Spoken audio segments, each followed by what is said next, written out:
que eu vou falar hoje, que eu tô no paredão. Ela, então você também planeja que vai falar, depois falou de mim, né?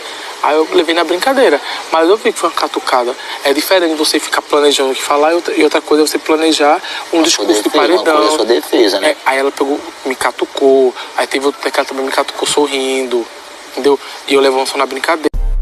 E o Gil segue falando mal da Juliette.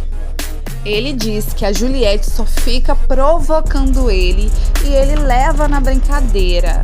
Ele diz que ele fica catucando ela fica catucando ele e ele leva na brincadeira, na esportiva, porque eles eram amigos, eles são amigos e ele não tá gostando disso, até chegar um momento que ele vai explodir. Ele está sentindo muito confiança no Caio e conversou tudo com o Caio, porque depois que a Sara saiu, ele ficou meio que perdido, ficou meio perto de Juliette e agora foi pra perto de Arthur e agora tá perto de Caio. Ele tá meio perdidinho ainda no jogo e metendo a lenha na Juliette. O que vocês acham? Deixa aqui embaixo nos comentários. Aproveite e corre aqui pra assistir mais vídeos do canal, porque a gente postou vários e a gente vai continuar postando. A gente posta a qualquer hora, a todo momento, então fique ligadinhos no canal.